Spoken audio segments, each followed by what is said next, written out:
ಸ್ನೇಹಿತರೆ, ಎಲ್ಲರೂ ಹೇಗಿದ್ದೀರಾ? ಚೆನ್ನಾಗಿದ್ದೀರಾ? ನಾನು ಕೂಡ ಚೆನ್ನಾಗಿದ್ದೀನಿ. 18ನೇ ತಾರೀಕಿಂದ ಪಿತೃಪಕ್ಷ ಶುರುವಾಗಿದೆ. ಮಹಾಲಯ ಅಮಾವಾಸ್ಯವರೆಗೂ ಈ ಪಿತೃಪಕ್ಷದ ಆಚರಣೆ ಇರುತ್ತೆ. ಪ್ರತಿಯೊಬ್ಬರು ಈ ಪಿತೃಪಕ್ಷವನ್ನು ಆಚರಣೆ ಮಾಡಲೇಬೇಕು ಸ್ನೇಹಿತರೆ. ಪಿತೃಗಳ ಮಹತ್ವ ಹಾಗೂ ಪಿತೃಕರ್ಮದ ಫಲ ಹಾಗೆ ಪಿತೃಪಕ್ಷದ ಮಹತ್ವ ನಾವು ತಿಳಿದುಕೊಳ್ಳುವಂಥದ್ದೇ ಆಗಿದೆ. ಯಾಕಂದರೆ ನಮ್ಮ ಜೀವನದಲ್ಲಿ ನಾವು ಎಷ್ಟೊಂದು ದೇವರ ಪೂಜೆಯನ್ನು ಮಾಡಿರ್ತೀವಿ, ವ್ರತವನ್ನು ಮಾಡಿರ್ತೀವಿ, ಹಾಗೆ ದಿನನಿತ್ಯ ದೇವಸ್ಥಾನಗಳಿಗೂ ಹೋಗ್ತೀವಿ, ತೀರ್ಥಕ್ಷೇತ್ರಗಳ ದರ್ಶನ ಕೂಡ ಮಾಡಿರ್ತೀವಿ, ಹಾಗೆ ಭಗವಂತನ ನಾಮಸ್ಮರಣೆಯನ್ನು ಮಾಡ್ತೀವಿ, ವಿಷ್ಣು ಸಹಸ್ರನಾಮ, ಲಲಿತ ಸಹಸ್ರನಾಮ, ಇನ್ನು ಅನೇಕ ಪುರಾಣ ಪುಣ್ಯ ಕಥೆಗಳ ಪಠಣವನ್ನು ಸಹ ನಾವು ದಿನನಿತ್ಯ ಮಾಡ್ತಾ ಇದ್ದೀವಿ. ಹಾಗೆ ಯಾಕೆ ದೇವಸ್ಥಾನಗಳಿಗೆ ಸಹ ನಾವು ಎಷ್ಟೋ ಥರದ ಸೇವೆಗಳನ್ನು ಮಾಡ್ತಾ ಇದ್ದೀವಿ, ಹಾಗೆ ದೇವಸ್ಥಾನವನ್ನು ಕಟ್ಟಿಸಿಕೊಟ್ಟಿದ್ದೀವಿ ಅಂದರೂ ಕೂಡ ಆದರೂ ಕೂಡ ನಮ್ಮ ಜೀವನದಲ್ಲಿ ನಾವು ಇಷ್ಟೆಲ್ಲ ಪುಣ್ಯ ಕಾರ್ಯಗಳನ್ನು ಮಾಡಿದರೂ ಕೂಡ ನಮ್ಮ ಜೀವನದಲ್ಲಿ ಅನೇಕ ರೀತಿಯ ಸಮಸ್ಯೆಗಳನ್ನು ನಾವು ಎದುರಿಸ್ತಾ ಇದ್ದೀವಿ.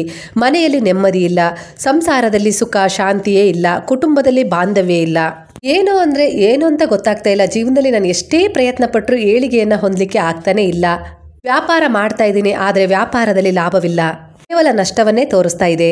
ಅಂದ್ಕೊಂಡಿರೋ ಕೆಲಸಗಳು ಕೈಗೂಡ್ತಾ ಇಲ್ಲ, ಮದುವೆ ಇಲ್ಲ, ಸಂತಾನ ಭಾಗ್ಯ ಇಲ್ಲ, ಅನಾರೋಗ್ಯದ ಸಮಸ್ಯೆ, ಮನೆಯಲ್ಲಿ ಕಿರಿಕಿರಿ, ಮನೆಯಲ್ಲಿ ನಾವು ಒಂದು ಹೊತ್ತು ಊಟ ಮಾಡ್ತೀವೋ ಇಲ್ವೋ, ಆಸ್ಪತ್ರೆಗೊಂದು ದಿನನಿತ್ಯ ಓಡಾಡ್ತಾನೆ ಇರ್ತೀವಿ. ಒಟ್ಟಾರೆಯಾಗಿ ಹೇಳಬೇಕೆಂದ್ರೆ ನಮ್ಮ ಜೀವನದಲ್ಲಿ ಕಷ್ಟಗಳೇ ತುಂಬಿದವೆ, ದುಃಖಗಳೇ ತುಂಬಿದವೆ, ನಿರಾಸೆಗಳೇ ನಮ್ಮ ಜೀವನದ ತುಂಬೆಲ್ಲ ಆವರಿಸಿದಾವೆ ಅಂತೇಳಿ ನಾವೆಷ್ಟೋ ಸಾರಿ ಅಂದ್ಕೊಳ್ತೀವಲ್ವ ಸ್ನೇಹಿತರೆ. ಅದಕ್ಕೆಲ್ಲ ಬಲವಾದ ಕಾರಣ ಅಂದರೆ ನಾವು ಪಿತೃ ಕಾರ್ಯವನ್ನು, ಪಿತೃ ಸೇವೆಗಳನ್ನು ಮಾಡದೇ ಇರುವುದು ಕೂಡ ಒಂದು ಕಾರಣವಾಗುತ್ತೆ. ಹಾಗಂತ ನೀವು ಪ್ರಶ್ನೆಯನ್ನು ಕೇಳ್ಬೋದು, ಹಾಗಾದರೆ ನಾವು ಮಾಡಿದ ಸೇವೆ ಎಲ್ಲ ವ್ಯರ್ಥವಾಗತ್ತಾ? ನಾವು ಇಷ್ಟು ದಿನ ಏನೆಲ್ಲ ಸೇವೆಗಳನ್ನು ಮಾಡಿದೀವಲ್ವಾ, ಪುಣ್ಯ ಕೆಲಸಗಳನ್ನು ಮಾಡಿದೀವಿ, ಭಗವಂತನ ನಾಮಸ್ಮರಣೆ ಮಾಡಿದೀವಿ, ಎಷ್ಟೆಷ್ಟೋ ಪುಣ್ಯ ಕೆಲಸಗಳನ್ನು ಮಾಡಿದೀವಲ್ವಾ, ಹಾಗಾದರೆ ಅದಕ್ಕೆ ಪುಣ್ಯ ಸಿಗಲ್ವಾ ಅನ್ನೋ ನಿಮ್ಮ ಪ್ರಶ್ನೆಗೆ ಪುಣ್ಯ ಸಿಗತ್ತೆ. ಅದು ಒಂದು ಕಡೆ ಲಾಕ್ ಆಗಿರುತ್ತೆ, ಅಂದರೆ ಜಮೆ ಆಗಿರುತ್ತೆ. ಅದು ನಮಗೆ ಸಿಗದೇ ಇರೋದಕ್ಕೆ ಕಾರಣ ಪಿತೃ ಕಾರ್ಯವನ್ನು ಮಾಡದೇ ಇರೋದು ಕಾರಣವಾಗಿರುತ್ತೆ ಸ್ನೇಹಿತರೆ. ಹಾಗಾಗಿ 1 ವರ್ಷಕ್ಕೊಮ್ಮೆ ಆದರೂ ನಾವು ಪಿತೃ ಕಾರ್ಯವನ್ನು ಮಾಡಲೇಬೇಕು. ಪಿತೃ ಕಾರ್ಯವನ್ನು ಮಾಡದೆ ಯಾವುದೇ ಪುಣ್ಯದ ಕೆಲಸವನ್ನು ಮಾಡಿದರೂ ಸಹ ಅದರ ಫಲ ಎಂದಿಗೂ ಸಿಗೋದೇ ಇಲ್ಲ. ಅಡೆತಡೆಯ ರೂಪದಲ್ಲಿ ನಮ್ಮ ಎದುರಿಗೆ ಅದು ಬಂದು ನಿಲ್ಲುತ್ತೆ. ಮನೆಯಲ್ಲಿ ನೆಮ್ಮದಿನೂ ಇರೋದಿಲ್ಲ, ಸದಾ ಕಿರಿಕಿರಿ, ಮಕ್ಕಳ ಫಲ ಇರೋದಿಲ್ಲ. ಇದ್ರೂ ಕೂಡ ಕೆಲವೊಮ್ಮೆ ಮಕ್ಕಳು ಆಗಿದ್ರೂ ಕೂಡ ಆ ಮಕ್ಕಳು ಅಂಗವಿಕಲರಾಗಿರ್ತಾರೆ, ದೈಹಿಕವಾಗಿ ಮಾನಸಿಕವಾಗಿ ಅವರಲ್ಲಿ ಬೆಳವಣಿಗೆ ಸರಿಯಾಗಿರೋದಿಲ್ಲ, ರೋಗಿಷ್ಠರಾಗಿ ನರಳ್ತಾ ಇರ್ತಾರೆ. ಪದೇ ಪದೇ ಕಾಯಿಲೆಯ ರೋಗಗಳಿಂದ ನಿರಂತರವಾಗಿ ಆಸ್ಪತ್ರೆಗೆ ಹೋಗ್ತೀವಿ. ಎಷ್ಟೇ ಬಂಡವಾಳ ಹಾಕಿ ಏನೇ ವ್ಯಾಪಾರ ಮಾಡಲಿಕ್ಕೆ ಹೊರಟರು ಉನ್ನತಿ ಇಲ್ಲ, ಎಷ್ಟೇ ದುಡಿದ್ರೂ ಹಣ ಕೈಯಲ್ಲಿ ನಿಲ್ತಾ ಇಲ್ಲ. ನಾವು ವಾಸ್ತು ಪ್ರಕಾರ ಮನೆಯನ್ನ ಸ್ವಚ್ಛವಾಗಿಟ್ಕೊಂಡಿದೀವಿ, ಬಲೆ ಕಟ್ಟಲಿಕ್ಕೆ ಬಿಡ್ತಾ ಇಲ್ಲ, ದಿನನಿತ್ಯ ಗೋಮೂತ್ರ ಹಾಕಿ ನೆಲವನ್ನು ಒರೆಸ್ತೀವಿ, ಒಳ್ಳೆ ರೀತಿಯಲ್ಲಿ ಪೂಜೆಯನ್ನು ಮಾಡ್ತೀವಿ, ಸಾಂಬ್ರಾಣಿ ಹೊಗೆಯನ್ನು ಹಿಡಿತಾ ಇದ್ದೀವಿ, ಮನೆಯನ್ನು ತುಂಬಾ ಸ್ವಚ್ಛವಾಗಿಟ್ಕೊಂಡಿದೀವಿ, ಆದರೂ ಕೂಡ ಮನೆಯಲ್ಲಿ ಏನೋ ಒಂದು ರೀತಿ ದಾರಿದ್ರ್ಯ ಆವರಿಸಿದೆ. ಈ ಮನೆಯನ್ನ ಸ್ವಚ್ಛವಾಗಿಟ್ಕೊಂಡ್ರೆ ಸಾಲದು, ಮನೆಯಲ್ಲಿರುವ ಹಿರಿಯರಿಗೆ ಗೌರವ, ಆದರ, ಪ್ರೀತಿಯನ್ನ ಕೊಡಬೇಕು. ನಮ್ಮ ತಂದೆ ತಾಯಿಯನ್ನ ಗೌರವ ಭಾವದಿಂದ ನೋಡ್ಕೊಳ್ಬೇಕು, ದಿನನಿತ್ಯ ಅವರ ಸೇವೆಯನ್ನ ಮಾಡಬೇಕು. ಎಷ್ಟಾಗುತ್ತೋ ಅಷ್ಟು ನಮ್ಮ ಯೋಗ್ಯತಾ ಅನುಸಾರವಾಗಿ ಅವರನ್ನ ಚೆನ್ನಾಗಿ ನೋಡ್ಕೊಳ್ಬೇಕು, ನರಳಾಡಿಸಬಾರ್ದು, ಅವರ ದುಃಖಕ್ಕೆ ನೋವಿಗೆ ಎಂದೂ ಕಾರಣರಾಗಬಾರ್ದು. ಹಾಗೆ ಅತ್ತೆ ಮಾವನನ್ನ ಕೂಡ ಅಷ್ಟೇ ಗೌರವ, ಆದರ, ಪ್ರೀತಿಯಿಂದ ನಾವು ನೋಡ್ಕೊಳ್ಬೇಕು. ಅವರಿಗೂ ಕೂಡ ಸಾಯುವ ದಿನಗಳಲ್ಲಿ ನಾವು ಸತಾಯಿಸಬಾರ್ದು, ಅದು ಕೂಡ ನಮ್ಮ ಮುಂದಿನ ಭವಿಷ್ಯದ ಅಡ್ಡಿ ಆತಂಕಗಳಿಗೆ ಕಾರಣವಾಗಿರುತ್ತೆ ಸ್ನೇಹಿತರೆ. ಅನ್ನೋದಕ್ಕೂ ಕಾರಣ ಪಿತೃ ಕಾರ್ಯ ಮಾಡದೇ ಇರೋದು ಸ್ನೇಹಿತರೆ. ನಮ್ಮ ಯೋಗ್ಯತೆಗೆ ಸಿಗಬೇಕಾದದ್ದು ಸಿಗ್ತಾ ಇಲ್ಲ ಅಂದ್ರೆ ಅದಕ್ಕೆ ಕಾರಣ ನಾವು ಪಿತೃ ಕಾರ್ಯವನ್ನ ಮರೆತಿರುವುದೇ ಇದಕ್ಕೆ ಕಾರಣವಾಗಿರುತ್ತೆ. ಸರಿಯಾಗಿ ಒಮ್ಮತದಿಂದ ಒಂದು ಪಿತೃ ಕಾರ್ಯವನ್ನ ಮಾಡ್ತಾ ಇಲ್ಲ ಇಂದ ಕೂಡ ನಾವು ಇಂತಹ ಸಮಸ್ಯೆಗಳಿಗೆ ಸಿಲುಕಿರ್ತೀವಿ. ಹಾಗೆ ಹೆತ್ತವರು ಇದ್ದಾಗ್ಲೂ ಕೂಡ ಅವರಿಗೆ ಗೌರವ, ಆದರ, ಪ್ರೀತಿ ಕೊಡ್ಲೇಬೇಕು. ಅವರ ಸೇವೆಯನ್ನ ನಾವು ಪ್ರೀತಿ, ಗೌರವ, ಆದರದಿಂದ ಮಾಡಲೇಬೇಕು. ಯಥಾಶಕ್ತಿ ಅವರನ್ನ ಸುಖವಾಗಿ ನೋಡಿಕೊಳ್ಳಲೇಬೇಕು, ಅವರ ಮನಸ್ಸನ್ನ ನೋಯಿಸಬಾರ್ದು. ನಾವು ಬದುಕುವ ರೀತಿ, ನೀತಿ, ನಡವಳಿಕೆಯಿಂದ 4 ಜನ ಒಳ್ಳೆಯ ಮಕ್ಕಳು ಅಂತ ಹೇಳಿ ಮಾತನಾಡ್ಕೊಂಡ್ರೆ ಅಂದ್ರೆ ಇದರಿಂದ ನಮ್ಮ ತಂದೆ ತಾಯಿಗೆ ಖುಷಿ ಆಗ್ಬೇಕು. ನಂತರ ಅವರು ಸತ್ತ ನಂತರ ಅವರವರ ಸಂಪ್ರದಾಯಕ್ಕನುಸಾರವಾಗಿ ಪಿತೃ ಕಾರ್ಯವನ್ನ ಮಾಡಲೇಬೇಕು ಯಥಾಶಕ್ತಿ ಶ್ರದ್ಧೆಯಿಂದ. ಅಣ್ಣ ತಮ್ಮ ಎಲ್ಲೇ ಇರಲಿ, ಬೇರೆ ಬೇರೆ ಕಡೆ ಎಲ್ಲೇ ಇರಲಿ, ಹಾಗೆ ಪಿತೃ ಕಾರ್ಯವನ್ನ ಸಂತೋಷದಿಂದ ತಂದೆ ತಾಯಿಗೆ ಇಷ್ಟವಾಗುವ ರೀತಿಯಲ್ಲಿ ಮಾಡಲೇಬೇಕು. ನಾವು ಮಾಡುವ ಪಿತೃ ಕಾರ್ಯ ನಮ್ಮ ತಂದೆ ತಾಯಿಗಳಿಗಾಗಿರೋದಿಲ್ಲ. ಯಾಕಂದ್ರೆ ಅವರು ಸತ್ತ ತಕ್ಷಣವೇ ಅವರು ಇನ್ನೊಂದು ದೇಹದಲ್ಲಿ ಆತ್ಮವಾಗಿ ಸೇರ್ಕೊಂಡು ಬಿಡ್ತಾರೆ. ಆದರೆ ಶಾಸ್ತ್ರದ ಪ್ರಕಾರ ಹೇಳಬೇಕು ಅಂದ್ರೆ ಪಿತೃ ದೇವತೆಗಳಿಗೆ ಮಾಡುವ ಕಾರ್ಯವೇ ಈ ಪಿತೃ ಪಕ್ಷದಲ್ಲಿ ನಾವು ಮಾಡುವ ಪಿತೃ ಕಾರ್ಯ ಪಿತೃ ದೇವತೆಗಳಿಗಾಗಿರುತ್ತೆ. ಈ ಪಿತೃ ದೇವತೆಗಳು ನಮ್ಮ ಕುಲವನ್ನ ಕಾಯ್ತಾ ಇರ್ತಾರೆ. ಅವರಿಗೆ ಮಾಡುವ ಈ ಸೇವೆಯೇ ಪಿತೃ ಕಾರ್ಯದ ಸೇವೆಯಾಗಿರುತ್ತೆ ಸ್ನೇಹಿತರೆ.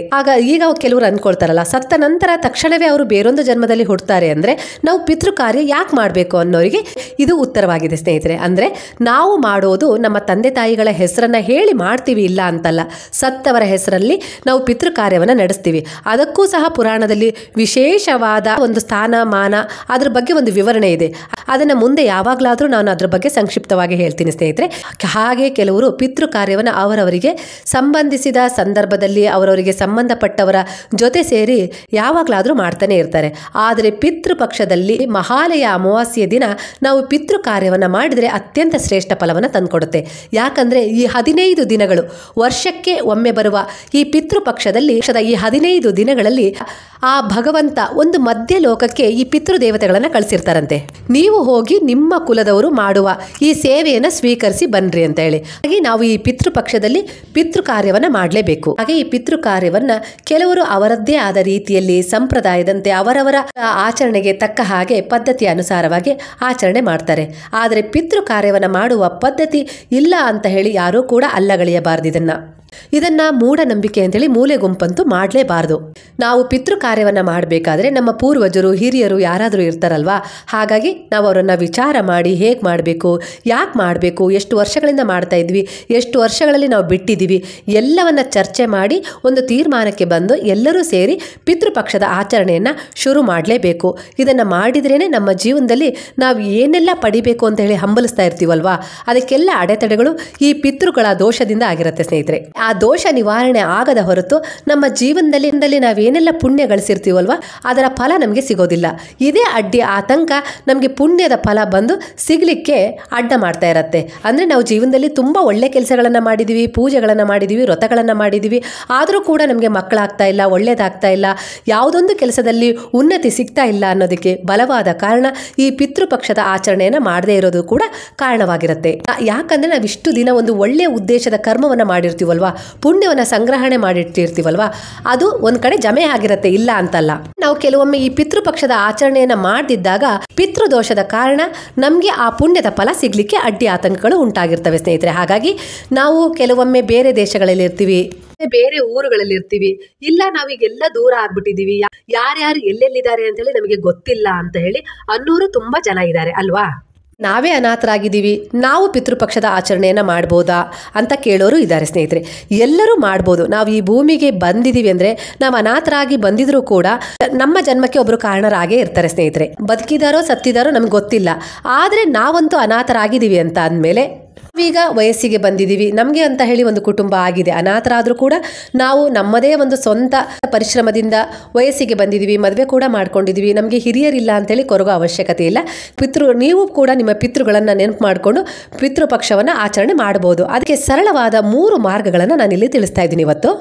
ನಮ್ಮ ಪಿತೃಗಳು ಸತ್ತಿದಾರೋ ಬದುಕಿದಾರೋ ನಮಗೆ ಗೊತ್ತಿಲ್ಲ, ಯಾಕಂದ್ರೆ ನಾವಂತೂ ಅನಾಥರಾಗಿದ್ವಿ, ನಮ್ಮನ್ನ ಜನ್ಮ ಕೊಟ್ಟು ಅವ್ರು ಎಲ್ಲಾದ್ರೂ ಬಿಟ್ಟು ಹೋಗಿರ್ಬೋದು, ಈಗ ಅವ್ರು ಇರ್ಬೋದು, ಆದ್ರೆ ನಾವು ಪಿತೃಪಕ್ಷದ ಆಚರಣೆಯನ್ನ ಮಾಡಬೇಕು ಅಂತ ಹೇಳಿ ಅನ್ಕೊಂಡಿದೀವಿ ಅಂದವರಿಗೆ ಇದು ಸುಲಭವಾದ ಪರಿಹಾರ ಅಂತ ಹೇಳಿ ಅನ್ಕೊಳ್ಬಹುದು ಸ್ನೇಹಿತರೆ. ಹಾಗೆ ಕೆಲವರು ಹೇಳ್ತಾರೆ ನಾವು ದೀಪಾವಳಿಯಲ್ಲಿ ಆಚರಣೆ ಮಾಡ್ತೀವಿ, ಇಲ್ಲ ಯಾವುದೋ ಒಂದು ಹಬ್ಬದಲ್ಲಿ ಆಚರಣೆ ಮಾಡ್ತಾ ಇದ್ದೀವಿ ಅಂತ ಹೇಳಿದಾಗ ನಾವು ಅದೇ ಸಮಯದಲ್ಲಿ ಆಚರಣೆ ಮಾಡ್ತೀವಿ, ಆದರೂ ಕೂಡ ನಾವು ಪಿತೃಪಕ್ಷದಲ್ಲಿ ಮತ್ತೊಮ್ಮೆ ಆಚರಣೆ ಮಾಡಬೇಕಾ? ಹಾಗೆ ಮಾಡ್ಲಿಕ್ಕೆ ಬರೋದಿಲ್ಲ. ವರ್ಷಕ್ಕೆ ಒಂದ್ಸರಿ ಮಾಡಿದ್ಮೇಲೆ ಪದೇ ಪದೇ ಪಿತೃಪಕ್ಷದ ಕಾರ್ಯವನ್ನ ಮಾಡಬಾರ್ದು. ಇಲ್ಲಿ ತಿಳಿಸ್ತಾ ಇರುವ 3 ಮಾರ್ಗಗಳನ್ನು ನೀವು ಅನುಸರಿಸಬಹುದು. ಇದು ಕೂಡ ಪಿತೃ ಕಾರ್ಯವನ್ನ ಮಾಡಿದ ಪುಣ್ಯವನ್ನ ನಿಮಗೆ ಕೊಡುತ್ತೆ. ಹಾಗೆ ನಿಮ್ಮ ಜೀವನದಲ್ಲಿರುವ ಅನೇಕ ರೀತಿಯ ಅಡೆತಡೆಗಳನ್ನ, ಸಮಸ್ಯೆಗಳನ್ನ ದೂರ ಮಾಡುತ್ತೆ. ಹಾಗೆ ಸಂತಾನ ಭಾಗ್ಯವನ್ನು ಕೊಡುತ್ತೆ. ಹಾಗೆ ನಿಮ್ಮ ಮಕ್ಕಳಿಗೆ ಏನಾದರೂ ಹುಷಾರಿಲ್ಲ ಅಂದ್ರೆ ಕೂಡ ಅದು ಕೂಡ ಹುಷಾರಾಗ್ತಾರೆ.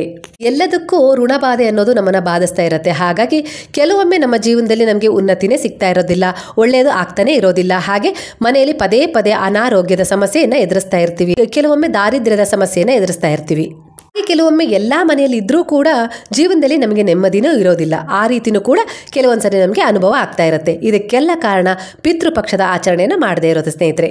ಮೊದಲನೇದಾಗಿ ನಾವು ಏನು ಮಾಡಬೇಕು, ಈಗ ಶ್ರಾದ್ದ ಮಾಡ್ತಾ ಇರೋರಿಗಾದ್ರೂ ಆಗಿರ್ಬೋದು, ಈ ಸಣ್ಣ ಸಣ್ಣ ಕೆಲಸಗಳನ್ನ ಮಾಡಿದ್ರೆ ಸಾಕು, ನಮ್ಮ ಜೀವನದಲ್ಲಿ ಪಿತೃಪಕ್ಷ ಮಾಡಿದ ಪುಣ್ಯದ ಫಲ ನಮಗೆ ಪ್ರಾಪ್ತಿ ಆಗತ್ತೆ ಸ್ನೇಹಿತರೆ. ಪಿತೃಪಕ್ಷದ ಆಚರಣೆಯನ್ನ ವರ್ಷ ವರ್ಷ ಮಾಡ್ತೀವಿ, ನಾವು ಈ ಮಾಳ ಪಕ್ಷದಲ್ಲಿ ಅದನ್ನ ಮಾಡ್ತೀವಿ ಎಂದರು ಧಾರಾಳವಾಗಿ ಮಾಡಬಹುದು ಸ್ನೇಹಿತರೆ. ಹಾಗೆ ಆಚರಣೆಗೆ ಗೊತ್ತಿಲ್ಲ, ನಾವೆಲ್ಲ ಈಗ ಒಟ್ಟಾಗಿ ಇಲ್ಲ, ಹಾಗಾಗಿ ಅವ್ರು ಮಾಡ್ತಾರೆ ಅಂತೇಳಿ ನಾವು ಅದನ್ನು ಬಿಟ್ಟುಬಿಟ್ಟಿದ್ದೀವಿ ಅಂದವರು ಈ ಪರಿಹಾರಗಳನ್ನು ಮಾಡ್ಕೊಳ್ಳೋದ್ರಿಂದ ಕೂಡ ನಿಮ್ಮ ಜೀವನದಲ್ಲಿ ಸುಖ, ಶಾಂತಿ, ನೆಮ್ಮದಿ ಪ್ರಾಪ್ತಿ ಆಗುತ್ತೆ. ನಿಮ್ಮ ಪಿತೃಗಳು ನಿಮ್ಮ ಮೇಲೆ ಪ್ರಸನ್ನರಾಗ್ತಾರೆ ಸ್ನೇಹಿತರೆ. 3 ಸಣ್ಣ ಪರಿಹಾರಗಳನ್ನು ನಾನು ಇಲ್ಲಿ ತಿಳಿಸ್ತಾ ಇದ್ದೀನಿ. ಒಂದನೆಯದಾಗಿ ಹಸಿದವರಿಗೆ ಅನ್ನವನ್ನು ಕೊಡೋದು.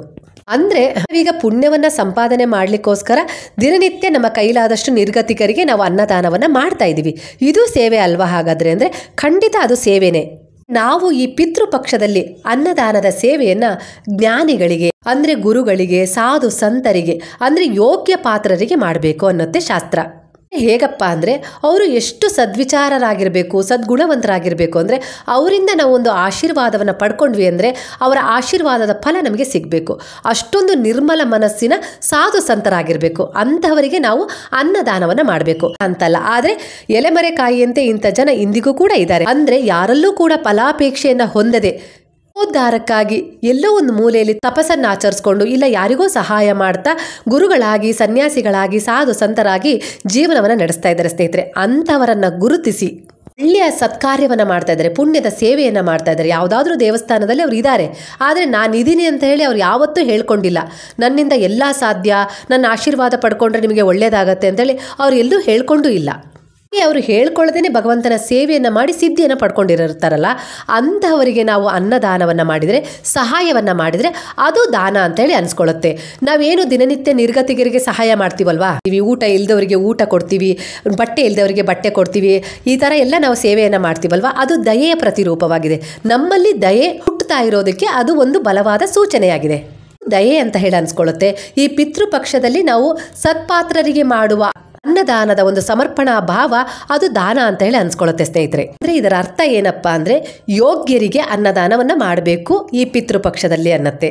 ಅಂದ್ರೆ ಬ್ರಾಹ್ಮಣರಿಗೆ ಅನ್ನದಾನವನ್ನ ಮಾಡಿದ್ರೆ ಒಳ್ಳೇದು, ಇಲ್ಲ ಅಂತಲ್ಲ. ಆದ್ರೆ ಬ್ರಾಹ್ಮಣರು ಈಗ ಯಾರಿದ್ದಾರೆ, ಎಲ್ಲರೂ ಒಂದು ಪೂಜೆಯನ್ನ ಮಾಡ್ತಾ ಇದೀವಿ ಅಂದ್ರೆ 50,000, 10,000, 1,00,000 ಹೋಮ ಪೂಜೆಗೆಲ್ಲ ದುಡ್ಡನ್ನ ಫಿಕ್ಸ್ ಮಾಡ್ಕೊಂಡಿದ್ದಾರೆ. ಈ ರೀತಿ ಫಿಕ್ಸ್ ಮಾಡ್ಕೊಂಡಿರೋ ಬ್ರಾಹ್ಮಣರಿಗೆ ನಾವು ದಾನವನ್ನು ಕೊಟ್ಟಾಗ ಅದರ ಪ್ರತಿಫಲ ನಮಗೆ ಸಿಗೋದಿಲ್ಲಂತೆ ಆಶೀರ್ವಾದದ ರೂಪದಲ್ಲಿ. ಇದು ಕೂಡ ಪುರಾಣಗಳಲ್ಲಿ ಬರೆದಿದೆ ಸ್ನೇಹಿತರೆ. ಬ್ರಾಹ್ಮಣರು ಅನ್ನೋರು ಗುರುಗಳಿದ್ದ ಹಾಗೆ, ಜಗತ್ತಿಗೆ ಅವರು ಗುರುಗಳ ತರಹ, ಅವರ ಸ್ಥಾನ ಮೇಲಿದೆ. ಅವರು ಈ ಜಗತ್ತಿನ ಜನತೆಗೆಲ್ಲ ಮಾರ್ಗದರ್ಶನ ಮಾಡುವಂಥವ್ರು ಯಾರು? ಈ ಬ್ರಾಹ್ಮಣರು. ಅವರು ಹೇಗೆ ಅಂದರೆ, ಹೀಗಿರಪ್ಪ, ಒಳ್ಳೆ ರೀತಿಲಿ ಸಾಗ್ರಿ, ಒಳ್ಳೆಯದನ್ನು ಮಾಡಿ, ಭಗವಂತನ ಸೇವೆಯನ್ನು ಮಾಡ್ರಿ, ಒಳ್ಳೆ ಕಾರ್ಯಗಳಲ್ಲಿ ನೀವು ನಡೀರಿ, ಒಳ್ಳೆ ದಾರಿಯನ್ನು ಅನುಸರಿಸ್ರಿ, ವಿವೇಚನೆಯನ್ನು ಹೊಂದ್ರಿ, ಒಳ್ಳೆ ವಿವೇಕದೊಂದಿಗೆ ವರ್ತಿಸ್ರಿ, ಈ ರೀತಿ ಎಲ್ಲ ಹೇಳೋದು ಈ ಬ್ರಾಹ್ಮಣರ ಕರ್ತವ್ಯ. ಅಂದರೆ ಅವರು ನಮಗೆ ಗುರುಗಳಿದ್ದ ಹಾಗೆ. ಹಿಂದಿನ ಕಾಲದಲ್ಲಿ ಬ್ರಾಹ್ಮಣರು ಯಾವುದೇ ರೀತಿ ಕೆಲಸ ಮಾಡ್ತಿರ್ಲಿಲ್ಲ ಸ್ನೇಹಿತರೆ. ಅಂದರೆ ಮಧ್ಯಮ ವರ್ಗದ ಜನತೆ ಏನಿರುತ್ತಲ್ಲ, ಅವರು ಏನು ಬೆಳೆಯನ್ನು ಬೆಳೀತಿದ್ರಲ್ಲ ಅದರಲ್ಲಿ ಅವರು ಒಂದು ಪಾಲನ್ನು ತಗೊಂಡೋಗಿ ಅವರಿಗೆ ದಿನನಿತ್ಯ ತಮ್ಮ ಕೈಲಾದಷ್ಟು ಏನು ತಮ್ಮ ಹೊಲಗಳಲ್ಲಿ ತರಕಾರಿ, ದವಸ, ಧಾನ್ಯ ಏನು ಬೆಳೀತಿದ್ರಲ್ಲ ಅದನ್ನು ಅರ್ಪಣೆ ಮಾಡಿ ಬರ್ತಿದ್ರು. ಯಾಕಂದರೆ ಗುರುಗಳು ಅವರು ನಮಗೆ ಅಂತ ಹೇಳಿ, ಅಂದರೆ ನಮಗೆ ಮಾರ್ಗದರ್ಶನ ಮಾಡ್ತಾ ಇದ್ದಾರೆ, ನಮಗೆ ಒಳ್ಳೆಯದನ್ನು ಬಯಸ್ತಾ ಇದ್ದಾರೆ. ನಮ್ಮೂರಲ್ಲಿ ಬ್ರಾಹ್ಮಣರಿದ್ದಾರೆ, ದೇವಸ್ಥಾನಗಳಲ್ಲಿ ಅವರು ಪೂಜೆ ಮಾಡ್ತಾ ಇದ್ದಾರೆ ಅಂದರೆ ದಿನನಿತ್ಯ ದೇವತಾ ಸೇವೆಯನ್ನು, ದೇವತಾ ಕಾರ್ಯವನ್ನು ಮಾಡ್ತಾ ಇದ್ದಾರೆ. ನಮ್ಮೂರಿಗೆ ಒಳ್ಳೆಯದಾಗಲಿ, ನಮ್ಮ ದೇಶಕ್ಕೆ ಒಳ್ಳೆಯದಾಗಲಿ ಅಂತೇಳಿ ಅವರು ಪೂಜೆಗಳನ್ನು ಮಾಡ್ತಾ ಇದ್ದಾರೆ. ನಾವು ನಿಶ್ಚಿಂತೆಯಿಂದ ನಮ್ಮ ಕೆಲಸವನ್ನು ನಾವು ಪ್ರಾಮಾಣಿಕವಾಗಿ ಮಾಡ್ತಾ ಇರೋದಕ್ಕೆ ಅವರು ನಮ್ಮ ಬಗ್ಗೆ ಪ್ರಾರ್ಥನೆಯನ್ನು ಭಗವಂತನ ಹತ್ರ ಮಾಡ್ಕೊಳ್ತಾ ಇರೋದೇ ಕಾರಣ ಅಂತ ಹೇಳಿ ನಂಬಿತ್ತು ಜನತೆ ಸ್ನೇಹಿತರೆ. ಅದೇ ಗೌರವದಿಂದ ಅವರಿಗೆ ಗುರುವಿನ ಸ್ಥಾನವನ್ನು ಕೊಟ್ಟಿದ್ರು. ಆದರೆ ಈಗ ಕಾಲ ಬದಲಾದಂತೆಲ್ಲ ಬ್ರಾಹ್ಮಣರು ಸಹ ಪೂಜೆಗೆ ಬೆಲೆಯನ್ನು ಕಟ್ತಾ ಇದ್ದಾರೆ. ಪುರಾಣದಲ್ಲಿ ಏನು ಹೇಳಿದೆ ಗೊತ್ತಾ? ಬ್ರಾಹ್ಮಣರು ಯಾವಾಗ ತಾವು ಮಾಡುವ ಪೂಜೆಗೆ ಒಂದು ಬೆಲೆಯನ್ನು ಕಟ್ತಾರೋ ಎಂದಿಗೂ ಫಲ ಕೊಡೋದಿಲ್ಲ ಅಂತ ಹೇಳುತ್ತೆ ಸ್ನೇಹಿತರೆ ಶಾಸ್ತ್ರದ ಪ್ರಕಾರ. ಅಂದರೆ ಇಷ್ಟೇ ಬೇಕು, ಅಷ್ಟೇ ಬೇಕು, ಕೊಟ್ಟರೆ ಅಷ್ಟೇ ನಾವು ಹೋಮ ಹವನ ಮಾಡೋದು ಅಂತ ಕೆಲವರು ಹೇಳ್ತಾರಲ್ವ, ಆ ಪೂಜೆಗೆ ಅಷ್ಟು ಫಲ ಸಿಗೋದಿಲ್ಲ ಅನ್ನತ್ತೆ ಶಾಸ್ತ್ರ. ಒಬ್ಬೊಬ್ರು ಬ್ರಾಹ್ಮಣರು ಈಗೂ ಇದ್ದಾರೆ. ಇಂತಹ ಬ್ರಾಹ್ಮಣರನ್ನ ನೀವು ಗುರುತಿಸಿ, ಸಾಧು ಸಂತರನ್ನ, ಗುರುಗಳನ್ನ ಗುರುತಿಸಿ ದಾನ ಮಾಡಿದಾಗ ಆ ದಾನಕ್ಕೆ ಮಹತ್ವ ಇದೆ. ಆ ದಾನವನ್ನೇ ಪಿತೃಪಕ್ಷದಲ್ಲಿ ನಾವು ಮಾಡಬೇಕು. ನಾವೇನು ದಿನನಿತ್ಯ ನಿರ್ಗತಿಕರಿಗೆ ದಾನ ಮಾಡ್ತೀವಲ್ವ, ಅದು ನಮ್ಮಲ್ಲಿ ದಯೆಯನ್ನು ಉಂಟು ಮಾಡುತ್ತೆ. ಅಂದರೆ ನಮ್ಮಲ್ಲಿ ದಯೆ ಉಂಟಾದಾಗ ಆತ್ಮವಿಶ್ವಾಸ ಹೆಚ್ಚಾಗತ್ತೆ. ನಾನು ಒಳ್ಳೆ ಕೆಲಸವನ್ನ ಮಾಡ್ತಾ ಇದ್ದೀನಿ ಅನ್ನುವ ನಿಟ್ಟಿನಲ್ಲಿ ನಾವು ಉದ್ದೇಶದ ಕರ್ಮವನ್ನ ಮಾಡ್ತೀವಿ. ಆ ಕರ್ಮ ಕೂಡ ನಮಗೆ ಒಳ್ಳೆ ರೀತಿಯಲ್ಲಿ ಫಲ ಕೊಡುತ್ತೆ ಸ್ನೇಹಿತರೆ. ದಾನಕ್ಕೂ ದಯೆಗೂ ಇಲ್ಲಿ ಅಂತರವಿದೆ. ಇಂತಹ ದಾನದ ಸೇವೆಯಿಂದ ಕೂಡ ನಮ್ಮ ಪುಣ್ಯದ ಪ್ರಾಪ್ತಿ ಏನು ನಿಂತು ಹೋಗಿರುತ್ತಲ್ಲ ಅಡೆತಡೆಯಿಂದ, ಅದು ನಮಗೆ ಫಲದ ರೂಪದಲ್ಲಿ ಸಿಗ್ಲಿಕ್ಕೆ ಶುರುವಾಗುತ್ತೆ. ಆಗ ನಮ್ಮ ಮನೆಯಲ್ಲಿ ಯಾವುದೇ ರೀತಿ ಸಮಸ್ಯೆಗಳು ಇರೋದಿಲ್ಲ. ಹಾಗೆ ನಮ್ಮ ಜೀವನದಲ್ಲೂ ಕೂಡ ಏನೂ ಅಡೆತಡೆ ಇಲ್ಲದೆ ಎಲ್ಲ ಕೆಲಸ ಕಾರ್ಯಗಳು ನಾವು ಅಂದ್ಕೊಂಡ ರೀತಿಯಲ್ಲಿ ನಡೀಲಿಕ್ಕೆ ಶುರುವಾಗ್ತವೆ.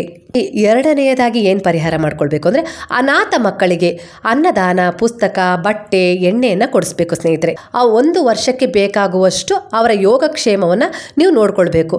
ಅದನ್ನು 1 ವರ್ಷದ ಮಟ್ಟಿಗೆ ಹೋಗಿ ಹೋಗಿ ನೀವು ದುಡ್ಡನ್ನು ಕಟ್ಟಿ ಮಾಡಿ ಬರ್ತಿರೋ ವ್ಯವಸ್ಥೆ ಅದು ಗೊತ್ತಿಲ್ಲ, ಇಲ್ಲ ತಿಂಗಳ ಹೋಗಿ ಒಂದು ಮಗು ಆದರೂ ಪರವಾಗಿಲ್ಲ ಅನಾಥ ಮಗುವಿನ ಸಂಪೂರ್ಣ ಖರ್ಚನ್ನು ನೀವು ಭರಿಸ್ತಿರೋ ಗೊತ್ತಿಲ್ಲ.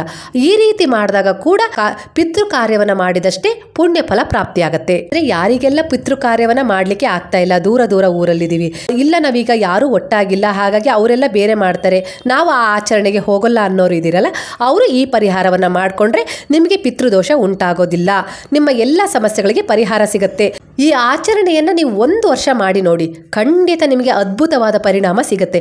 ಇದೇ ವರ್ಷ ನೀವು ಈ ಅನಾಥ ಮಕ್ಕಳಿಗೆ ಅನ್ನದಾನ ಆಗಿರ್ಬೋದು, ನಾ ಹೇಳುವ ಈ 3 ಪರಿಹಾರಗಳಲ್ಲಿ ನಿಮಗೆ ಯಾವುದು ಸರಿ ಅನಿಸುತ್ತೋ ಆ ಪರಿಹಾರವನ್ನ ನಿಮ್ಮ ಯೋಗ ಯೋಗ್ಯತೆಗೆ ಅನುಸಾರವಾಗಿ ಮಾಡಿದರೆ ಖಂಡಿತವಾಗಿ ಮುಂದಿನ ವರ್ಷ ಅನ್ನೋದ್ರಲ್ಲಿ ನಿಮ್ಮ ಎಲ್ಲ ಸಮಸ್ಯೆಗಳಿಗೆ ಒಂದೊಂದೇ ಪರಿಹಾರ ಸಿಗ್ತಾ ಹೋಗುತ್ತೆ ಸ್ನೇಹಿತರೆ. ನಮ್ಮಲ್ಲೂ ಕೂಡ ಒಳ್ಳೆಯ ಉದ್ದೇಶದ ಕರ್ಮಗಳು ಮಾತ್ರ ಆಗ್ತಾನೆ ಇರಬೇಕು. ಯಾರನ್ನು ವಂಚಿಸಬಾರ್ದು, ಯಾರಿಗೂ ಮೋಸ ಮಾಡಬಾರ್ದು, ಒಳ್ಳೆಯ ದಾರಿಯಲ್ಲಿ ಹೋಗಬೇಕು, ಒಳ್ಳೆಯದನ್ನೇ ಮಾಡ್ತಾ ಒಳ್ಳೆಯ ತೀರ್ಮಾನಗಳನ್ನು ತಗೊಂಡು ನಾವು ಜೀವನದಲ್ಲಿ ಪ್ರಾಮಾಣಿಕವಾಗಿ ಪ್ರಯತ್ನ ಪಟ್ಟರೆ ಅದಕ್ಕೆ ತಕ್ಕ ಹಾಗೆ ನಮಗೆ ಫಲವೂ ಸಿಗುತ್ತೆ. ಹಾಗೆ ನಮ್ಮ ಪಿತೃಗಳಿಂದ ನಮಗೆ ಏನು ದೋಷ ಉಂಟಾಗಿರುತ್ತಲ್ಲ ಆ ದೋಷಗಳ ನಿವಾರಣೆ ಕೂಡ ನಮಗೆ ಆಗತ್ತೆ. ಆಗ ನಮ್ಮ ಜೀವನದಲ್ಲಿ ಒಂದೊಂದಾಗಿ ನಮಗೆ ಉತ್ತಮವಾದ ಬದುಕಿಗೆ ದಾರಿ ಸಿಗ್ತಾ ಹೋಗುತ್ತೆ. ಒಂದು ವೇಳೆ ನಮಗೆ ಅನಾಥ ಮಕ್ಕಳು ಸಿಗ್ತಾ ಇಲ್ಲ, ಹಾಗೆ ನಮ್ಮ ಕಣ್ಣಿಗೆ ಯಾರು ಕೂಡ ಒಳ್ಳೆಯರು ಅಂತೇಳಿ ಅನಿಸ್ತಾ ಇಲ್ಲ, ನಾವು ಕೊಡುವ ದಾನವನ್ನ ಸ್ವೀಕರಿಸುವಂತಹ ಸದ್ಗುಣವಂತರು ನಮ್ಗೆ ಯಾರು ಸಿಗ್ತಾ ಇಲ್ಲ ಅಂದಾಗ 3ನೇ ಪರಿಹಾರವನ್ನ ಮಾಡ್ಕೊಳ್ಬಹುದು. ಪರಿಹಾರನೇ ಗೋಮಾತೆಯ ಸೇವೆ ಸ್ನೇಹಿತರೆ. ಕೋಟಿ ದೇವತೆಗಳ ವಾಸವಿರುವ ಈ ಪುಣ್ಯ ಕೋಟಿಯ ಸೇವೆಯನ್ನ ಮಾಡಿದಾಗ ಕೂಡ ನಿಮಗೆ ಈ ಪಿತೃಪಕ್ಷದ ಆಚರಣೆ ಮಾಡದೇ ಇರುವ ಯಾವ ದೋಷವೂ ಕೂಡ ತಟ್ಟೋದಿಲ್ಲ. ಅದು ಕೂಡ ನಿಮಗೆ ಪುಣ್ಯ ಫಲದ ರೂಪದಲ್ಲಿ ಪ್ರಾಪ್ತಿ ಆಗತ್ತೆ ಸ್ನೇಹಿತರೆ, ಈ ಪುಣ್ಯ ಕೋಟಿಯ ಒಂದು ಸೇವೆಯಿಂದ. ಯಾವ ರೀತಿ ಸೇವೆ ಮಾಡಬೇಕು ಅಂದ್ರೆ, ಗೋಮಾತೆಗೆ ನೀವು ಈ 15 ದಿನಗಳ ಕಾಲ ಈ ಪಿತೃಪಕ್ಷದ ತುಂಬೆಲ್ಲ ನೀವು ಆ ಗೋಮಾತೆಗೆ, ಆ ಹಸುವಿಗೆ ನೀವು ನಿಮ್ಮ ಕೈಯಾರೆ ಗೋಧಿಯ ಚಪಾತಿಯನ್ನ ಮತ್ತೆ ಗೋಧಿ ಬೆಲ್ಲವನ್ನ ಏನಾಗುತ್ತೋ ನಿಮ್ಮ ಕೈಲಿ ಆ ರೀತಿ ನೀವು ಆಹಾರ ಪದಾರ್ಥವನ್ನು ತಯಾರಿಸಿ ಆ ಗೋಮಾತೆಗೆ ನೀವೇ ಸ್ವತಃ ಹೋಗಿ ನಿಮ್ಮ ಕೈಯಿಂದ ತಿನ್ನಿಸ್ಬೇಕು. ನೀವು ಆ ಗೋಮಾತೆಗೆ ತಿನ್ನಿಸ್ಬೇಕಾದ್ರೆ ಅದರ ನಾಲಿಗೆ ನಿಮ್ಮ ಕೈಗೆ ಟಚ್ ಆಗಬೇಕು ಸ್ನೇಹಿತರೆ, ಆ ರೀತಿ ನೀವು ತಿನ್ನಿಸ್ಬೇಕು. ಅಂದ್ರೆ ನಮ್ಮ ಹಸ್ತರೇಖೆಯನ್ನೇ ನಾವು ತೋರಿಸ್ತೀವಲ್ವಾ, ಯಾರೇ ಜ್ಯೋತಿಷ್ಯರ ಹತ್ರ ಹೋದ್ರೂ ಕೂಡ ನಮ್ಮ ಹಸ್ತರೇಖೆಯನ್ನು ತೋರಿಸಿ ನಮ್ಮ ಭವಿಷ್ಯ ಹೇಗಿದೆ ಹೇಳ್ರಿ ಅಂತ ಹೇಳ್ತೀವಲ್ವಾ, ಅದರಲ್ಲಿ ಏನಾದರೂ ದೋಷಗಳಿದ್ರೆ ಆ ಹಸುವಿನ ನಾಲಿಗೆ ನಮ್ಮ ಅಂಗೈಗೆ ಸ್ಪರ್ಶ ಆಗ್ತಾ ಇದ್ದ ಹಾಗೆ ನಮ್ಮ ದೋಷಗಳು, ಅದರಲ್ಲಿರುವ ದೋಷಗಳು ದೂರವಾಗ್ತವೆ, ಅಡೆತಡೆಗಳು ದೂರವಾಗ್ತವೆ. ನಮ್ಗೇನೆಲ್ಲ ಸಿಗಬೇಕು, ನಮ್ಮ ನಾವೇನೆಲ್ಲ ಪುಣ್ಯ ಪ್ರಾಪ್ತಿಯ ಕೆಲಸ ಮಾಡಿರ್ತೀವಲ್ವ ಅದಕ್ಕುಂಟಾಗಿರುವ ಅಡೆತಡೆಗಳು ದೂರವಾಗಿ ಎಲ್ಲ ಕೆಲಸಗಳು ಅಡೆತಡೆ ಇಲ್ಲದೆ ನಿರ್ವಿಘ್ನವಾಗಿ ನೆರವೇರುತ್ತೆ ಸ್ನೇಹಿತರೆ. ಈ ರೀತಿಯ ಒಂದು ಸೇವೆಯನ್ನ ಮಾಡಬೇಕು. ಅಂದ್ರೆ ನೀವೇ ನಿಮ್ಮ ಕೈಯಾರೆ ಅಡಿಗೆಯನ್ನ ಮಾಡಿಕೊಂಡು ಅದನ್ನ ಹಸುವಿಗೆ ತಿನ್ನಿಸ್ಬರ್ಬೇಕು. ಅದು ಎಲ್ಲೇ ಇದ್ರೂ ಪರವಾಗಿಲ್ಲ, ನಿಮಗೆ ಒಳ್ಳೇದಾಗಬೇಕು ಅಂತ ಅಂದ್ರೆ ನೀವು ಈ ಕೆಲಸವನ್ನ ಮಾಡಲೇಬೇಕು. ಒಳ್ಳೇದಾಗಬೇಕು ಅಂತ ಹೇಳಿ ನಾವು ಎಲ್ಲೆಲ್ಲೋ ಸುತ್ತಾಡ್ತೀವಲ್ವಾ, ಎಷ್ಟೋ ದುಡ್ಡು ಖರ್ಚು ಮಾಡ್ತೀವಲ್ವಾ, ನಿಮ್ಗೆ ಇದರಿಂದ ಒಳ್ಳೇದಾಗತ್ತೆ, ಪಿತೃದೋಷ ನಿವಾರಣೆ ಆಗತ್ತೆ, ಹಾಗೆ ಪಿತೃಪಕ್ಷದ ಆಚರಣೆಯನ್ನ ಮಾಡಿದಷ್ಟೇ ಪುಣ್ಯ ಸಿಗತ್ತೆ, ದೋಷ ಪರಿಹಾರ ಆಗತ್ತೆ ಅಂದ್ರೆ ನಾವು ಯಾಕೆ ಇದನ್ನ ನಾವು ಮಾಡಬಾರ್ದು? ಯೋಚಿಸ್ರಿ. ನಿಮಗೆ ಇದನ್ನ ಮಾಡಕ್ ಆಗಲ್ಲ ಅಂದವರು ಏನ್ ಮಾಡಬೇಕು ಅಂದ್ರೆ, ಯಾವುದಾದ್ರೂ ಒಂದು ಗೋಶಾಲೆಯಲ್ಲಿ ಹಸುಗಳನ್ನ ಸಾಕ್ತಾ ಇರ್ತಾರೆ ಅಲ್ವಾ, ನೀವು 1 ವರ್ಷಕ್ಕೆ 1 ಹಸುವನ್ನ ದತ್ತು ತಗೊಳ್ಬೇಕು. ಅಂದ್ರೆ ಈಗ ಅನಾಥ ಮಕ್ಕಳನ್ನ ದತ್ತು ತಗೊಂಡು ಅವರ ಪೂರ್ಣ ಪ್ರಮಾಣದ ಖರ್ಚನ್ನ ವಹಿಸಿ ಅವರನ್ನ ಓದಿಸ್ತಾರೆ ಅಲ್ವಾ. ಒಬ್ಬೊಬ್ರು ಇದ್ದಂತರು ಶ್ರೀಮಂತರು ಇದೊಂದು ಸೇವೆ ಮಾಡೋಣ ಅಂತೇಳಿ ಮಾಡ್ತಾರಲ್ವಾ. ಅದೇ ತರಹ ನೀವು ಯಾವುದಾದ್ರೂ ಗೋಶಾಲೆಯಲ್ಲಿ 1 ಹಸುವನ್ನ ದತ್ತು ಪಡೆದು ವರ್ಷಕ್ಕೆ ಆ ಹಸುವಿಗೆ ಎಷ್ಟು ಖರ್ಚು ಬರುತ್ತೋ ಆ ಖರ್ಚನ್ನ ನೀವು ಸಂಪೂರ್ಣವಾಗಿ ನಿಭಾಯಿಸಬೇಕು. ಕೂಡ ನಿಮ್ಮ ಅನೇಕ ರೀತಿಯ ದೋಷಗಳನ್ನ ಪರಿಹಾರ ಮಾಡುತ್ತೆ, ಕಷ್ಟಗಳಿಂದ ನಿಮ್ಮನ್ನ ಮುಕ್ತವಾಗಿಸುತ್ತೆ. ಈ ವರ್ಷ ಇದನ್ನ ಮಾಡ್ರಿ, ಮುಂದಿನ ವರ್ಷ ಅನ್ನೋದ್ರಲ್ಲಿ ನಿಮ್ಮ ಜೀವನದಲ್ಲಿ ಅದ್ಭುತವಾದ ಪರಿಣಾಮದ ಫಲ ನಿಮಗೆ ಸಿಗತ್ತೆ ಸ್ನೇಹಿತರೆ. ಜೀವನದಲ್ಲಿ ಈ ಸೇವೆಯನ್ನ ಯಾವತ್ತಿಗೂ ಬಿಡೋದಿಲ್ಲ. ನೀವು ಮಾಡ್ತೀರಾ, ನಿಮ್ಮ ಮಕ್ಕಳಿಗೂ ಸಹ ಇದನ್ನ ದಾರೆ ಎರೆದು ಹೋಗ್ತೀರಾ ಮಾಡ್ರಿ ಅಂತ ಹೇಳಿ. ಅಷ್ಟೊಂದು ಪುಣ್ಯ ಫಲ ಪ್ರಾಪ್ತಿಯನ್ನ ಈ ಗೋವನ್ನ ದತ್ತು ತಗೊಂಡು ಅದರ ಸೇವೆಯನ್ನ, ಅದರ ಸಂಪೂರ್ಣ ಖರ್ಚನ್ನ ಭರಿಸುವ ಪುಣ್ಯದ ಫಲ ನಿಮಗೆ ಸಿಗತ್ತೆ. ನಿಮ್ಮ ಕುಟುಂಬವನ್ನ, ಪೀಳಿಗೆಯನ್ನ, ತಲೆಮಾರವರೆಗೂ ಈ ಪುಣ್ಯ ಕಾಯುತ್ತೆ ಸ್ನೇಹಿತರೆ. ಅಂದ್ರೆ ನಾನು ಮೊನ್ನೆ ಒಂದು ವಿಡಿಯೋ ಹಾಕಿದ್ದೆ, ಅದರಲ್ಲಿ ನಾನು ಹೇಳಿದ್ದೀನಿ, ಏನಂತ ಹೇಳಿದ್ದೀನಿ ಅಂದ್ರೆ, ನಾವು ದಾನ ಈ ಕೈಯಿಂದ ಮಾಡ್ತಾ ಇದೀವಿ ಅಂದ್ರೆ ಪಕ್ಕದ ಕೈಗೂ ಸಹ ಗೊತ್ತಾಗಬಾರ್ದಂತೆ ದಾನ ಮಾಡಿದ್ರು ಇವರು ಅಂತೇಳಿ. ಆ ರೀತಿ ಇರಬೇಕಂತೆ ನಮ್ಮ ದಾನ. ಆದರೆ ಈಗ ಹೇಗಾಗಿದೆ ಅಂದರೆ, ನಾವು ಯಾವುದಾದ್ರೂ ಒಂದು ದೇವಸ್ಥಾನಕ್ಕೆ ಏನಾದರೂ ದಾನ ಮಾಡ್ತಿದ್ದೀವಿ ಅಂದರೆ ಮೊದಲು ಆ ದಾನದ ಮಹತ್ವನ ವರ್ತಿರೋದಿಲ್ಲ, ಅದಕ್ಕಿಂತ ಮೊದಲು ನಮ್ಮ ಹೆಸರನ್ನು ಅದರ ಮೇಲೆ ಬರ್ಸ್ಕೊಂಡು ಬಿಟ್ಟಿರ್ತೀವಿ ಅಲ್ವಾ. ದಾನಕ್ಕೆ ಯಾವುದೇ ರೀತಿ ಪ್ರತಿಫಲ ನಮಗೆ ಸಿಗೋದಿಲ್ಲ, ಏನೋ ನಮ್ಮ ಶೋಕಿಗಾಗಿ ನಾವು ಅದನ್ನು ಮಾಡ್ಕೊಳ್ಬೇಕಷ್ಟೇ. ಇನ್ನೊಂದು ಕೆಲಸವನ್ನು ಮಾಡ್ಬೋದು ಸ್ನೇಹಿತರೆ, ಅದೇನಪ್ಪ ಅಂದರೆ, ನೀವು ತುಂಬ ದುಡ್ಡಿದ್ದಂತರು, ನಾವು ತುಂಬ ಸ್ಥಿತಿವಂತರು, ಆದರೂ ಕೂಡ ನಮ್ಮ ಮನೆಯಲ್ಲಿ ಏನೋ ದೋಷಗಳು ಕಾಡ್ತಾ ಇದ್ದಾವೆ, ಸಮಸ್ಯೆಗಳು ನಮ್ಮನ್ನು ಆವರಿಸಿದವೆ, ಸಂತಾನ ಆಗ್ತಾ ಇಲ್ಲ, ಹಾಗೆ ಅನೇಕ ರೀತಿಯಲ್ಲಿ ನಾವು ಸಮಸ್ಯೆಗಳನ್ನು ಎದುರಿಸ್ತಾ ಇದ್ದೀವಿ, ನೋವು, ನಿಂದನೆ, ಹಿಂಸೆ ಎಲ್ಲವನ್ನ ಅನುಭವಿಸ್ತಾ ಇದ್ದೀವಿ. ಎಲ್ಲದೂ ನಮ್ಮ ಹತ್ರ ಇದೆ, ಆದರೂ ಕೂಡ ನಮ್ಗೇನೋ ಒಂದು ರೀತಿ ನೆಮ್ಮದಿ ಇಲ್ಲ ಅಂತ ಹೇಳೋರು ಇದ್ದಾರೆ ಅಲ್ವಾ ಸ್ನೇಹಿತರೆ. ನಮಗೊಂದು ಸಂತಾನ ಆಗಿಲ್ಲ, ನಾವು ತುಂಬಾ ಹಣವನ್ನ ಖರ್ಚು ಮಾಡಿದೀವಿ, ಆಸ್ಪತ್ರೆಗೆ ನಾವು ಲಕ್ಷಗಟ್ಟಲೆ ಹಣವನ್ನ ಖರ್ಚು ಮಾಡಿದೀವಿ, ಫಲ ಸಿಕ್ಕಿಲ್ಲ ಅಂದ್ರೂ ಕೂಡ ಪಿತೃದೋಷದ ಕಾರಣವೇ ಆಗಿರುತ್ತೆ ಸ್ನೇಹಿತರೆ. ಹಾಗೆ ಈ ಸಣ್ಣ ಪರಿಹಾರವನ್ನ ನೀವು ಈ ಪಿತೃಪಕ್ಷದಲ್ಲಿ ಮಾಡ್ಕೊಂಡು ನೋಡಿ. ಮುಂದಿನ ವರ್ಷ ಅನ್ನೋದ್ರಲ್ಲಿ ನಿಮ್ಮ ಮನೆಯಲ್ಲಿ ಒಂದು ಮಗು ಇರುತ್ತೆ ಸ್ನೇಹಿತರೆ, ನಿಮಗೆ ಸಂತಾನವಾಗುತ್ತೆ. ಇದರ ಅರ್ಥ ನಂಬಿಕೆಯಿಂದ ಮಾಡಬೇಕು. ನಮ್ಮ ಸನಾತನ ಧರ್ಮವಾಗಿರ್ಬೋದು, ಪುರಾಣ ಗ್ರಂಥಗಳಾಗಿರ್ಬೋದು, ನಮ್ಮ ದೇವತೆಗಳಾಗಿರ್ಬೋದು, ಎಲ್ಲವೂ ನಾವು ಈ ದೇವತೆಗಳ ಅವತಾರ ಆಗಿರ್ಬೋದು, ಎಲ್ಲವೂ ಇಲ್ಲಿ ನಂಬಿಕೆಯ ಆಧಾರದ ಮೇಲೆಯೇ ನಿಂತಿದೆ ಸ್ನೇಹಿತರೆ. ಹಾಗಾಗಿ ಮೊದಲು ನಂಬಿಕೆ ಇಟ್ಟು ನೀವು ಈ ಪರಿಹಾರವನ್ನು ಮಾಡ್ಕೊಳ್ಬೋದು. ಏನಪ್ಪ ಅಂದರೆ, ನೀವು ಶಕ್ತಿವಂತರು, ಸ್ಥಿತಿವಂತರು ಅಲ್ವಾ, ನಿಮ್ಮ ಹತ್ರ ಹಣ ಇದೆ, ನೀವು ಒಂದು ಹಸುವನ್ನ, ಒಂದು ಸಣ್ಣ ಕರುವನ್ನ ಕೊಂಡ್ಕೋಬೇಕು. ಕೊಂಡ್ಕೊಂಡು ಯಾರಾದರೂ ತುಂಬ ಬಡವರು ಇರ್ತಾರೆ, ಅವ್ರ ಜೀವನ ನಡೆಸಲಿಕ್ಕೆ ಅವ್ರು ತುಂಬ ಕಷ್ಟಪಡ್ತಿರ್ತಾರೆ, ಇನ್ನೂ ಕೆಲಸ ಇರಲ್ಲ, ಏನಾದರೂ ಒಂದು ಸಹಾಯ ಸಿಕ್ಕರೆ ಅವರು ಅದರ ಮೂಲಕ ಅವ್ರ ಜೀವನವನ್ನು ಸಾಗಿಸ್ತಾರೆ. ಅಂತಹವರಿಗೆ ನೀವು ಈ ತಗೊಂಡಿರೋ ಹಸುವನ್ನು ಮತ್ತು ಕರುವನ್ನು ದಾನವಾಗಿ ಕೊಡಬೇಕು. ನೀವು ನಿಮ್ಮ ಜೀವನವನ್ನು ಇದ್ರ ಮೂಲಕ ಸಾಗಿಸ್ಕೊಂಡು ಹೋಗ್ರಿ ಅಂತ ಹೇಳಿ ಅವರಿಗೆ ದಾನವಾಗಿ ಕೊಡಬೇಕು. ಅವರ ಜೀವನ ಸಾಗಬೇಕು. ದೊಡ್ಡ ದೊಡ್ಡ ಸಿಟಿಯಲ್ಲಿರೋ ಜನರಿಗೆ ಹಸುವನ್ನ ಕರುವನ್ನ ದಾನವಾಗಿ ಕೊಟ್ರೆ ಅವರಿಗೆ ಸಾಕ್ಲಿಕ್ಕೆ ಕಷ್ಟ ಆಗತ್ತೆ. ಹಳ್ಳಿಯಲ್ಲೂ ಕೂಡ ತುಂಬಾ ಜನ ಬಡವರಿದ್ದಾರೆ, ನಿರ್ಗತಿಕರಿದ್ದಾರೆ. ಅಂತವರನ್ನ ಗುರುತಿಸಿ ಅಂತವರಿಗೆ ನೀವು ಹಸುವನ್ನ ಕರುವನ್ನ ದಾನದ ರೂಪದಲ್ಲಿ ಕೊಟ್ರೆ ಖಂಡಿತ ನಿಮ್ಮ ಜೀವನದಲ್ಲಿರುವ ಎಲ್ಲ ಸಮಸ್ಯೆಗಳಿಗೆ ಪರಿಹಾರ ಮುಂದಿನ ವರ್ಷ ಪಿತೃಪಕ್ಷದೊಳಗೆ ಸಿಗತ್ತೆ ಸ್ನೇಹಿತರೆ. ಈ ಪರಿಹಾರಗಳಲ್ಲಿ ನೀವು ಯಾವ ಪರಿಹಾರವನ್ನಾದ್ರೂ ಮಾಡ್ಕೊಳ್ಬಹುದು. ಪಿತೃಪಕ್ಷದ ಕಾರ್ಯವನ್ನ ನಿಲ್ಲಿಸಬಾರ್ದು. ಪಿತೃಪಕ್ಷದ ಆಚರಣೆಯನ್ನ ಎಷ್ಟೇ ಶತ್ರುತ್ವ, ಎಷ್ಟೇ ವೈಮನಸ್ಸುಗಳಿದ್ರು ಎಲ್ಲರೂ ಕೂಡಿ ನೀವು ಈ ಪಿತೃಪಕ್ಷದ ಆಚರಣೆಯನ್ನ, ಕಾರ್ಯವನ್ನ, ಶ್ರಾದ್ದವನ್ನ ಮಾಡಬೇಕು ಸ್ನೇಹಿತರೆ. ಅದರಿಂದ ನಿಮ್ಮ ಜೀವನದಲ್ಲಿರುವ ಅಡೆತಡೆಗಳು, ನೋವುಗಳು, ದುಃಖಗಳು, ಸಮಸ್ಯೆಗಳು ದೂರವಾಗ್ತವೆ. ಸಮಯ ಇಲ್ಲ, ಹಾಗೆ ನಾವೆಲ್ಲೋ ಅವರೆಲ್ಲೋ ಇದ್ದೀವಿ ಅನ್ನೋರು ಈ ರೀತಿಯ 3 ಪರಿಹಾರಗಳನ್ನ ಹೇಳಿದ್ದೀನಿ. ಅದರಲ್ಲಿ ನಿಮಗೆ ಯಾವುದು ಪರಿಹಾರ ಅನುಕೂಲನೋ ಆ ಪರಿಹಾರವನ್ನು ಮಾಡ್ಕೊಳ್ಬಹುದು. ಒಟ್ಟಾರೆಯಾಗಿ ಹೇಳಬೇಕು ಅಂದ್ರೆ ಈ ಪಿತೃಪಕ್ಷದ ಆಚರಣೆಯನ್ನ ಪ್ರತಿಯೊಬ್ಬರು ಮಾಡಲೇಬೇಕು, ಕಾರ್ಯವನ್ನ ಮಾಡಬೇಕು. ಪಿತೃ ದೇವತೆಗಳಿಗೆ ನಮನ ಸಲ್ಲಿಸುವ 15 ದಿನಗಳ ಈ ಕಾಲ ಅವಕಾಶವನ್ನ ಯಾರು ಮಿಸ್ ಮಾಡ್ಕೊಳ್ಬಾರ್ದು. ಹೇಗೆ ಒಂದು ಗಣಪತಿ ಹಬ್ಬವನ್ನ ಆಚರಿಸ್ತೀವಿ, ದೀಪಾವಳಿ ಹಬ್ಬವನ್ನ ಆಚರಿಸ್ತೀವಿ, ಹಾಗೆ ಎಲ್ಲಾ ರೀತಿಯ ಹಬ್ಬಗಳನ್ನ ನಾವು, ಒಂದು ಲಕ್ಷ್ಮೀ ಪೂಜೆಯನ್ನ ಮಾಡ್ತೀವಿ, ಯಾವ ರೀತಿ ಎಲ್ಲ ಹಬ್ಬ ಹರಿದಿನಗಳನ್ನ ಆಚರಿಸ್ತೀವೋ ಅದೇ ರೀತಿ ಈ ಪಿತೃಪಕ್ಷದ ಆಚರಣೆಯನ್ನ ಒಂದು ಹಬ್ಬದ ರೀತಿಯಲ್ಲಿ ನಮ್ಮ ಪಿತೃ ದೇವತೆಗಳಿಗೆ ನಾವು ಅರ್ಪಣೆ ಮಾಡಲೇಬೇಕು. ರೀತಿ ನೀತಿಗಳಿಗೆ ತಕ್ಕ ಹಾಗೆ ಈ ಪಿತೃಪಕ್ಷದ ಆಚರಣೆಯನ್ನ ಮಾಡಿ. ಹಾಗೆ ಕೆಲವು ವರ್ಷದ ಬೇರೆ ಬೇರೆಯ ತಿಂಗಳುಗಳಲ್ಲಿ ಈ ಪಿತೃಪಕ್ಷದ ಆಚರಣೆಯನ್ನ ಮಾಡ್ತಾರೆ. ಈ ಪಿತೃಪಕ್ಷದ ಸಮಯದಲ್ಲಿ ಹಸುವಿಗೆ 15 ದಿನಗಳ ಕಾಲ ನಿಮ್ಮ ಕೈಯಾರೆ ಯಾವುದಾದ್ರೂ ಒಂದು ಆಹಾರವನ್ನ ತಯಾರಿಸಿ, ಚಪಾತಿ ಆಗಿರ್ಬೋದು, ಯಾವುದೇ ಒಂದು ಆಹಾರ ಪದಾರ್ಥವಾಗಿರ್ಬೋದು, ಅದನ್ನ ತಯಾರಿಸಿ ಹಸುವಿಗೆ ನಿಮ್ಮ ಕೈಯಾರೆ ತಿನ್ನಿಸ್ಬೇಕು. ಅನ್ನದಾನವನ್ನಾದರೂ ಮಾಡಿಸ್ಬೋದು, ಅನಾಥ ಮಕ್ಕಳಿಗೆ ಸಹಾಯವನ್ನಾದರೂ ಮಾಡ್ಬೋದು. ಸ್ನೇಹಿತರೆ, ನಿಮಗೆ ಯಾವುದು ಅನುಕೂಲವೋ ಆ ಅನುಕೂಲದ ಪ್ರಕಾರ ನೀವು ಮಾಡಿಕೊಡ್ರಿ. ಖಂಡಿತ ನಿಮ್ಮ ಜೀವನದಲ್ಲಿರುವ ಸಮಸ್ಯೆಗಳು ದೂರವಾಗ್ತಾ ಹೋಗ್ತವೆ. ನಿಮ್ಮ ಪುಣ್ಯ ಪ್ರಾಪ್ತಿ, ನೀವೇನು ಪುಣ್ಯವನ್ನು ಸಂಪಾದನೆಯನ್ನು ಮಾಡಿಟ್ಟಿದ್ದೀರಲ್ವಾ, ಪೂಜೆ ವ್ರತಗಳನ್ನು ಮಾಡಿ, ದಯೆಯಿಂದ ದಾನ ಧರ್ಮ ಸೇವೆಯನ್ನು ಮಾಡಿ ಏನು ಪುಣ್ಯ ಸಂಪಾದನೆಯನ್ನು ಮಾಡಿದಿರಿ, ಇಷ್ಟೆಲ್ಲ ಮಾಡಿದರೂ ಕೂಡ, ಪೂಜೆ ವ್ರತ ನಿಯಮಗಳನ್ನು ಪಾಲಿಸಿದ್ರೂ ಕೂಡ ನನ್ನ ಜೀವನದಲ್ಲಿ ಫಲ ಸಿಗ್ತಾ ಇಲ್ಲ, ಯಾಕೋ ಏನೋ ಆ ದೇವರು ಕೃಪೆ ತೋರಿಸ್ತಾ ಇಲ್ಲ ಅನ್ನೋದಕ್ಕೆ ಈ ಪಿತೃಪಕ್ಷದ ಆಚರಣೆಯನ್ನ, ಈ ಶ್ರಾದ್ದವನ್ನ ಮಾಡದೇ ಇರೋದು ಕೂಡ ಕಾರಣವಾಗಿರುತ್ತೆ. ಪಿತೃಗಳ ಕೋಪದ ದೃಷ್ಟಿ ನಿಮ್ಮ ಮೇಲೆ ಬಿದ್ದಿರುತ್ತೆ. ಹಾಗಾಗಿ ನಮಗೆ ನಮ್ಮ ಪುಣ್ಯದ ಫಲ ಸಿಗುವುದರಲ್ಲಿ ನಮಗೆ ವಿಳಂಬ ಆಗ್ತಾ ಇರುತ್ತೆ, ಅಡೆತಡೆ ಆಗ್ತಾ ಇರುತ್ತೆ. ಈ ಅಡೆತಡೆಯನ್ನ ನಿವಾರಣೆ ಮಾಡ್ಕೊಳ್ಬೇಕು ಅಂದ್ರೆ ಈ ಪಿತೃಪಕ್ಷದ ಆಚರಣೆಯನ್ನ ಮಾಡ್ಕೊಳ್ರಿ. ಇಲ್ಲ ಅಂದ್ರೆ ಈ 3 ಪರಿಹಾರಗಳಲ್ಲಿ ನಿಮ್ಗೆ ಯಾವುದು ಅತ್ಯುತ್ತಮ ಪರಿಹಾರ ಅನ್ಸುತ್ತೋ ಅದನ್ನ ಮಾಡ್ಕೊಳ್ಳಿ ಸ್ನೇಹಿತರೆ. ಖಂಡಿತ ಫಲ ಅಂತೂ ಸಿಕ್ಕೇ ಸಿಗುತ್ತೆ. ನಾನು ಕೆಲವು ಪುರಾಣಗಳನ್ನ ಓದ್ತೀನಿ, ಅದರಲ್ಲಿ ತಿಳಿದ ಮಾಹಿತಿಯ ಪ್ರಕಾರ ನಾನು ಈ ವಿಡಿಯೋವನ್ನ ಮಾಡಿದ್ದೀನಿ ಸ್ನೇಹಿತರೆ. ಈ ಮಾಹಿತಿಯನ್ನ ನಿಮಗೆ ತಿಳಿಸಿದ್ದೀನಿ. ಈ ಮಾಹಿತಿ ನಿಮಗೆ ಇಷ್ಟವಾದರೆ ಚಾನಲ್ನ ಸಬ್ಸ್ಕ್ರೈಬ್ ಮಾಡಿ, ಲೈಕ್ ಮಾಡಿ, ತುಂಬ ಜನಕ್ಕೆ ಈ ವಿಡಿಯೋವನ್ನು ಶೇರ್ ಮಾಡಿ. ಅವರಿಗೂ ಕೂಡ ಈ ಪಿತೃಪಕ್ಷದ ಮಹತ್ವ ತಿಳಿದು ಅವರು ಕೂಡ ಇದರ ಆಚರಣೆಯನ್ನು ಮಾಡಿದ್ರು ಅಂದರೆ ಅದರ ಪುಣ್ಯದ ಫಲ ನಿಮಗೂ ಕೂಡ ತಲುಪುತ್ತೆ. ಈಗ ಎಲ್ಲರೂ ಸೇರಿ ಹೇಳೋಣವಾ? ಹರೇ ರಾಮ ರಾಮ ರಾಮ ಹರೇ ಹರೇ, ಹರೇ ಕೃಷ್ಣ ಕೃಷ್ಣ ಕೃಷ್ಣ ಹರೇ ಹರೇ, ಹರೇ ಸಾಯಿ ಸಾಯಿ ಹರೇ ಹರೇ, ಹರೇ ಬಾಬಾ ಬಾಬಾ ಬಾಬಾ ಹರೇ ಹರೇ, ಹರೇ ದತ್ತ ದತ್ತ ಹರೇ ಹರೇ.